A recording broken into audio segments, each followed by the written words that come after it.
चित मच्छिंदर गोरखाया में आप सबका स्वागत है। जय हिंद, जय भारत, जय जवान, जय किसान, जय विज्ञान, जय अनुसंधान। चित मच्छिंदर गोरखाया में हम देश और दुनिया की सांप्रत समस्याओं की बात करते हैं। आज पूरा विश्व भारत की ओर देख रहा है। अभी भारत में G20 का सम्मेलन चल रहा है। मैं उसको सम्मेलन नहीं कहूंगा, मैं उसको फेस्टिवल कहूंगा। G20 का फेस्टिवल सेलिब्रेट हो रहा है और विश्व के बड़े बड़े देशों के नेता भारत में इकट्ठे हुए हैं और भारत का गौरव पूरे विश्व में फैल रहा है। तब हमारी कमनसीबी देखो कि हमारा विपक्ष जो अपने स्वार्थ में अंधा हुआ है, वो उसको सराहने का तो छोड़ो, उसको अपने आप में स्वीकार करने का तो छोड़ो, अगर उसका विरोध करने लगे हैं। कोई चीन की भाषा बोल रहा है, कोई पाकिस्तान की, तो कोई जिस देश के एजेंट है उसकी भाषा बोल रहा है। और कमनसीबी है कि हमारा सारा विपक्ष देश हित के बजाय देश हित को नुकसान पहुंचाकर स्वहित साधने में दूसरे देशों की मदद मांग रहे हैं। ये लोग अपने आप को देश के सामने नंगे कर रहे हैं। सबसे ऊपर है राहुल गांधी की कांग्रेस और उनके नेता, फिर केजरीवाल और उनके साथी, बाकी सारे विपक्ष जिसके पास खरबों की संपत्ति है और पूरे देश को और लूटने के लिए वो एकमत होके, सहमत होके देश की सरकार के पीछे पड़ गए। इस सरकार ने आजादी के बाद जो काम किया है, वो काम जिसकी वो दुहाई देते हैं, वो नेहरू, इंदिरा, राजीव, किसी ने भी नहीं किया है। मनमोहन सिंह, उस समय का जीडीपी देखे तो 1% से ऊपर नहीं था। आज जीडीपी विश्व में सबसे आगे भारत है। और वो भारत नहीं कहता, भारत का नाणा विभाग नहीं कहता, फाइनेंस डिपार्टमेंट नहीं कहता, मगर विश्व का IMF कहता है। IMF के हेड कहते हैं। तो भारत सबसे ज्यादा जीडीपी के साथ विश्व में आगे बढ़ रहा है। और ये बात हमारे विपक्ष को राज नहीं आती। वो कहते हैं बेकारी है, बेरोजगारी है, महंगाई है। महंगाई पूरे विश्व में है, मगर हमारे यहां भी है, मगर वो पूरे विश्व से बहुत कम है, 10% भी नहीं है। बेरोजगारी, अरे भाई बेरोजगार कौन है? बेरोजगार वही है जिसको काम नहीं करना है, बाकी सबके लिए काम है। आज काम करने के लिए कामदार नहीं मिल रहे हैं। राहुल गांधी जिसकी बात करते हैं, वो उसको मैं चैलेंज करता हूं, मुझे 1,000 कामदार भेजे, मैं 500 रुपया रोज दूंगा। क्या देने को तैयार है? भेजने को तैयार है? और केजरीवाल जी दिल्ली के लोगों को शराब पिलाकर दिल्ली के विकास के पैसे अपनी तिजोरी में भर रहे हैं। वो न अपनी शीश महल की बात करते हैं, न एक्साइज ड्यूटी की बात करते हैं, न वो विकास की बात करते हैं। विकास के लिए उनके पास पैसे नहीं है, सिर्फ ऐड करने के लिए उसके पास पैसे हैं। और वही पंजाब में भी हो रहा है। पंजाब का विमान केजरीवाल जब चाहे लेके पूरे देश में घूमते हैं, तो वो दिल्ली का काम कब करेंगे? उसको देश में घूमने की जरूरत नहीं है। दिल्ली को बदल के देश को दिखा दे, देश उसका स्वीकार कर लेगा। तमिलनाडु आजादी के समय कहां था और आज कहां है, वो जरा M.K. स्टालिन देश को बताए। ममता बनर्जी बंगाल जब देश आजाद हुआ तब कहां था और आज कहां है, वो बताए। यूपी जहां कोई जाने को तैयार नहीं था, आज वहां सारे लोग इंडस्ट्री लगाने के लिए बोर्ड लगा के बैठे हैं। मगर वो विपक्ष के नेता जो उल्लू हैं, उनको ये सब कैसे दिखेगा? क्योंकि उजाले में तो वो देख नहीं सकते, और विकास का सूर्योदय इतना तेज है कि उनकी आंखें खुल नहीं सकती और वो देख नहीं सकते। कई लोग नासमझ हैं जो उनके साथ खड़े हैं, मगर वो भी समझने के बाद वहां से हट जाएंगे।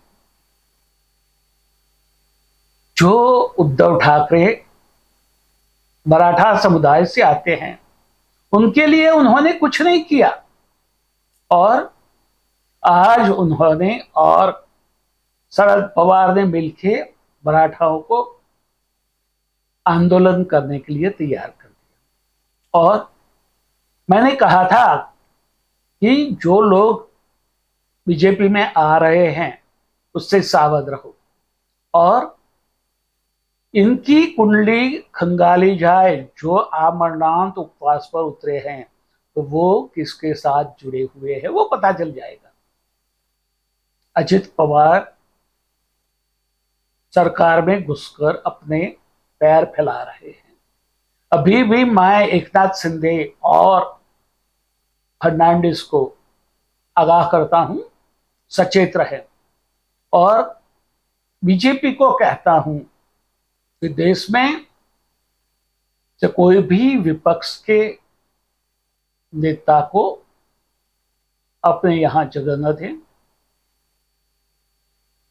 बीजेपी के जो कार्यकर्ता है वो सदाचारी है, नीतिवान है, राष्ट्रवादी है, चाहे वो प्रजा में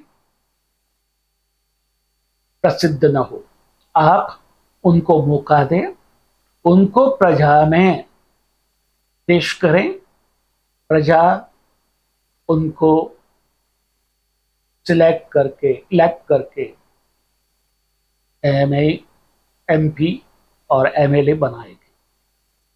प्रजा को बीजेपी के सारे कार्यकर्ताओं में श्रद्धा है, विश्वास है, मगर ये बात को यदि आप ध्यान नहीं देंगे तो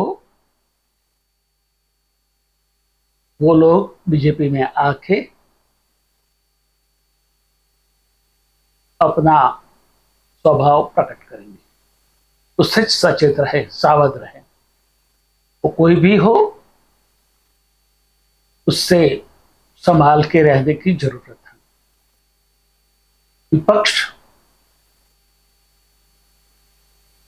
सारी प्रादेशिक पार्टियों में बिखरा हुआ है और वो सारी प्रादेशिक पार्टियां कांग्रेस से ही अलग हुई है और हर राज्य का नेता कांग्रेस से अलग होके अपने राज्य में अपना आधिपत्य जमा के बैठा है। तो ऐसे लोगों से सावध रहे। कांग्रेस में भी वंशवाद है और प्रादेशिक पक्षों में भी। सब देख ले कहां कैसे वंशवाद फल फूल रहा है। यदि वंशवाद को खत्म नहीं किया तो वो भारत की प्रगति को निगल जाएगा। वो वंशवाद का बहुत बड़ा राक्षस है, वो भारत की सारी प्रगति को निगल जाएगा। और सारे विपक्ष इकट्ठे भी इसलिए हुए हैं कि आज भारत की तिजोरी भरी हुई है। वो चाहते हैं कि भारत की तिजोरी को खाली करें और अपने घर भर ले।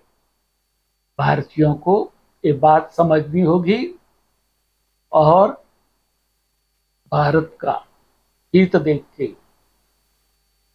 जो देश हित की बात करेगा वही भारत में राज करेगा। वो बात अपने दिमाग में फिट कर देनी पड़ेगी और उसी हिसाब से कार्यरत होना पड़ेगा। देश को आगे ले जाना है तो पूरे देश के एक एक व्यक्ति की प्रयास की जरूरत है। एक एक व्यक्ति प्रयास करेगा, प्रयत्न करेगा तो ही ये शक्य होगा। और राष्ट्र प्रथम की भावना से ये बात होगी। सबको आरएसएस आंख में कंकर की तरफ खूंच रहा है, परेशान कर रहा है। क्यों? कि देश का एकमात्र ऐसा एनजीओ है जो सनातन धर्म के हितों की रक्षा कर रहा है और वो हिंदू द्रोहियों और हिंदू विरोधियों की आंख में घुस रहा है। और इसीलिए उसको आतंकवादी साबित करने के लिए होड़ लगी है। मगर आरएसएस ने हमेशा देश के लिए काम किया है।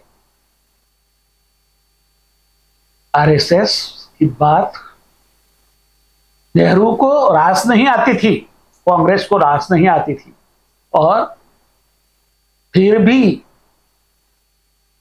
नेहरू गांधी को कश्मीर बचाने के लिए आरएसएस के स्वयंसेवकों की मदद लेने की जरूरत पड़ी थी। और आज भी देश में जहां भी कुदरती आफत आती है वहां आरएसएस के कार्यकर्ता ही हिंदू, मुस्लिम, सिख, ईसाई, जैन जैसे धर्म को देखे बिना सबके लिए काम करते हैं, पर उसको आप देश विरोधी आतंकवादी बताकर बदनाम करें, वो कोई भारतीय सहन नहीं करेगा। चाहे वो हिंदू होगा, मुस्लिम होगा, सिख होगा, ईसाई होगा, जैन होगा। ये बात आरएसएस विरोधी सब जान ले। आरएसएस है तो भारत का अस्तित्व है, भारत अखंड रहेगा। वरना कांग्रेस तो अखंड भारत चाहती नहीं, उसको तो टुकड़े टुकड़े गैंग के सहारे आगे बढ़ना है। और कम नसीबी है कि हमारी मीडिया भी जीरो को हीरो बना देती है। देखें, कन्हैया से लेके उदयगिरी तक उनको कैसे लोगों के सामने पीस करके हीरो की भूमिका में खड़ा कर दिया। मैंने तो आज से मेरा टीवी का कनेक्शन है वो कट कर दिया है, बंद कर दिया। क्यों? कि ये सब अपने फेक न्यूज हमारे ऊपर डाल रहे हैं। तो सही न्यूज यूट्यूब के ऊपर देखो, मीडिया का बहिष्कार करो। और आज राजस्थान की, छत्तीसगढ़ की, पंजाब की हर मिनट में एक ऐड आती है। क्यों भाई? आप पंजाब में प्रगति कर रहे हैं, बहुत अच्छी बात है, मगर वो बात पैसे खर्च के पूरे देश को बताने की जरूरत नहीं है। देश को अपने आप जानने दो ना। मान साहब, बघेल साहब, गहलोत जी, जरा ये खर्चा बंद करो। और जो मीडिया ये पैसे ले रही है वो भी एकदम तटस्थ कैसे हो सकती हैं, वो भी उनका फेवर करेगी। हमें मीडिया को सही मीडिया के रूप में यदि वो आते हैं तो स्वीकार करना है, वरना उसका भी बहिष्कार करना है। बहुत कुछ करना है। बहुत कुछ करने के लिए आपने देखा होगा कि 370 की सुनवाई सुप्रीम में हुई और 370 की याचिका करने वालों के एडवोकेट, नाम नहीं देता हूं, अगर वो वकील गैंग ने देश विरोधी दलीलें कैसे की, वो समझ लेने की बात है। समझो और योग्य समय पर योग्य कार्य करो। देश को आगे ले जाना है। वसुधैव कुटुंब की भावना को पूरे विश्व में फैलाना है और राष्ट्र प्रथम के साथ भारत को पूरे विश्व में विश्व नेता बनाने के लिए हमें काम करना है।